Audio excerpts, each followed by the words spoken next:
3-time Defensive Player of the Year, and hope that's the missing piece for our puzzle, right? Skip, did they see him the year before when they had a 2-0 lead on the Clippers? Did they see how they took him out and he couldn't play? They ended up having to take him out in the fourth quarter late in ball games because he couldn't defend anybody? Yep.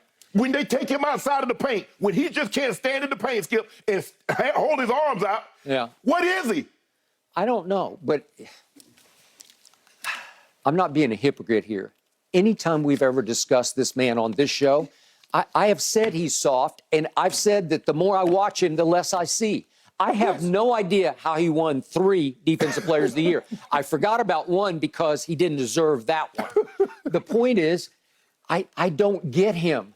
I watch team after team. What's the book on him? Just attack him. Go up into his chest because he's always on his heels, right? He's always like on stilts, falling backwards. It's not good enough. It's not intimidating. It's not overpowering. It's not overwhelming. Nobody goes into games against Rudy Gobert saying, oh, my God, he's going to change the way we have to unattack. We can't attack him anymore. No, everybody attacks him.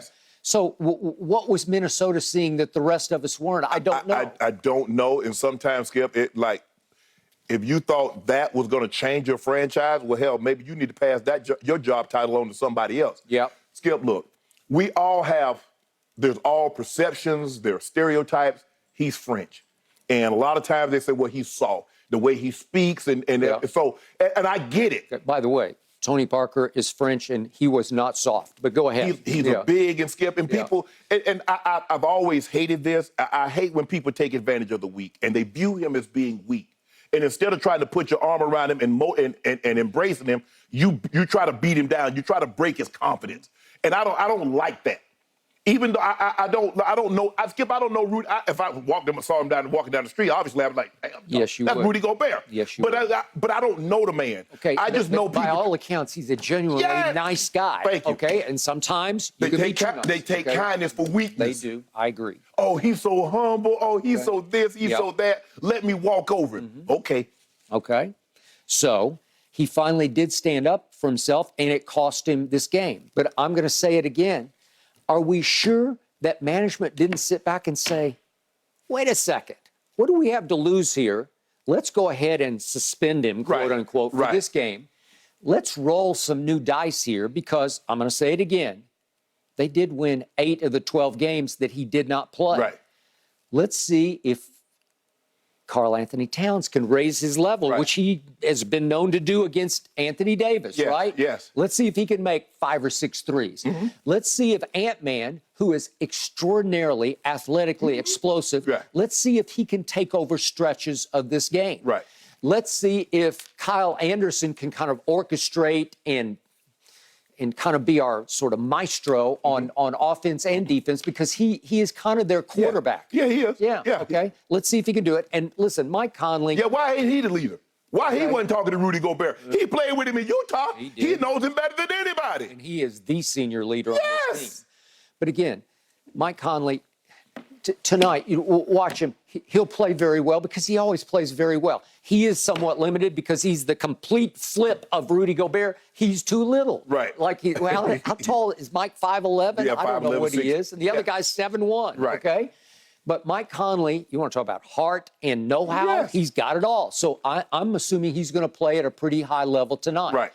The bigger loss on defense is not Rudy Gobert. It's Jaden McDaniels because I saw the stat this morning where against LeBron, this is not a large sample size, but Jaden McDaniels has guarded LeBron into 3 for 15 shooting so far. And LeBron just had an okay game that 10 days ago it's now 11 days ago at Minnesota. He was 18 and 10. But what did LeBron shoot? Let me get out.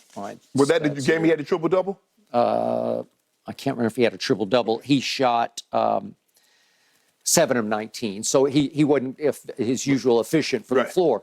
Jaden McDaniels has held him to 3 of 15. That's 20%. And of all the single defenders LeBron has faced this season, that's the best stat by the defender.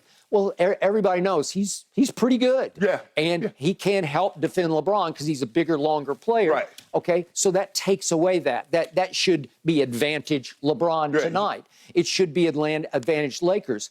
I think maybe Minnesota's thinking, maybe this will galvanize us. Maybe if we get Rudy out of the mix, and to your point, this thing could have been percolating, simmering, it could have been about to explode under the surface all year long until it finally exploded. And it was reported, in fact, Jen heard it at halftime because she was at the game, that it continued to go in the locker room back and forth until they finally, somebody said, Rudy, just hit the showers and go on home. Woj wasn't at the game. He's reporting that the man continuously called him out of his name. Yeah. Now, it wasn't a one-off, OUB. He continuously did it because it shows that he has a lack of respect for him. No and doubt. so Rudy shoved him when he should have went to his grill because he really didn't want to. It's kind of like a dog, like when they rah, but they don't bite you. He's warning you. I don't want to bite you, but if you keep poking and prodding me, I will light you up. Okay. Rudy was like, bro, I don't want to do this. Shove, push, whatever he did. It was. I don't want to hit you, but if you keep calling me out my name, I will. It was I don't want to do this, but I got to do that much, right? It's what you call pulling your punch. He pulled it just enough that it wasn't one of those shots to the face that Kyle was asking for. Right? And yet it got captured on video. It was on television. It happened live in the sideline huddle, and ownership is saying, well, we can't abide this. We can't. In this day and age, we have to show that we're in control here of the situation.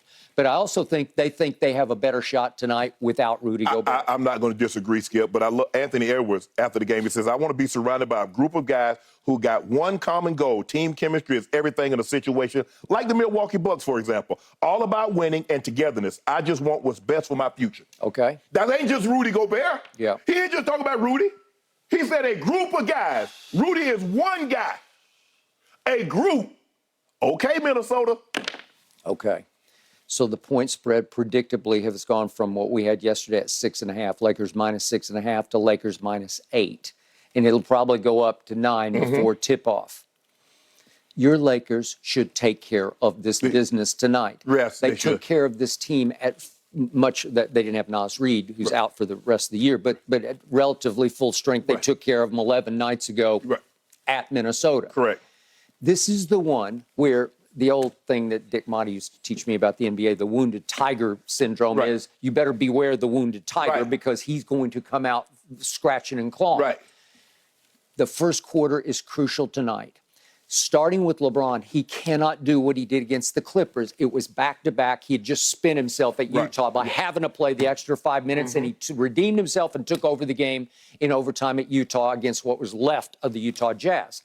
But he came out as flat as you and I have ever seen him for a half.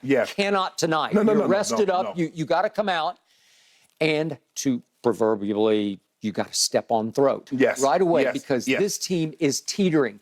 This team, the T-Wolves are in danger of just falling completely apart and saying, it's over. We're waiting till next year.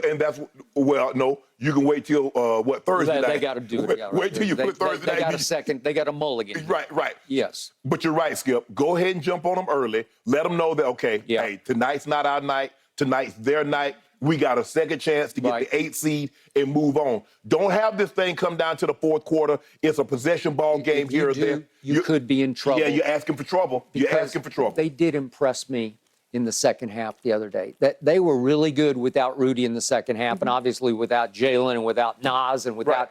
They pulled together. So there's some danger that they're still pulled together, and that you better get them while you can early. What I didn't understand is that you got Rudy, and all he is a paint presence. Yeah. At least if a guy that can shoot, he's a stretch. He can go outside like a cat. That's a cat. Cat can go down inside. I wish, well, hopefully he stays outside tonight. But if he played more inside, but he is a stretch, he can go outside. Rudy ain't going outside. Go outside for what? So basically you playing 5 or you playing 4 on 5. If you're on offensive end and you got Rudy outside the paint. Okay. That's why you're still scratching your head. What were you thinking in the first place? Okay. I don't know what they were thinking, Skip. All right. I don't know. Nobody. I didn't hear not one person say, man, Minnesota just swung the pendulum. They just swung the balance of power in the Western Conference. I didn't hear one person because they didn't get Shaq. They didn't get Elijah Watt or David Robinson. No. And whoever they got They just said, you're on ice tonight. And he didn't even make the trip. And guess what, Skip? Even if you try to move him, you're never going to get the compensation you gave up to get him. No. You're not. Shannon, your team needs to come right out and say, we got this. I ain't worried about that. You aren't worried? You've expressed some worry about this. Not tonight. Not with Goat. Not tonight? Because Goat know what time it is. Really? Mm-hmm. Okay, you said it. He received marching orders. Okay, well, I'm waiting and seeing. I'll be on the edge of my seat. Only for the first quarter. No? Yeah. No, he's got to do it in the first quarter. No, I'm saying only for the first quarter. Okay, I'm saying. Yeah, he only going to play like 30 minutes. By the way, Anthony has to kind of go along for the ride. No, AD need to lead the ride. AD going to drive the bus tonight. Okay, good. I'd like to see that. Mm-hmm. Well, Karl Anthony Towns and AD always get up for games against each other, guys.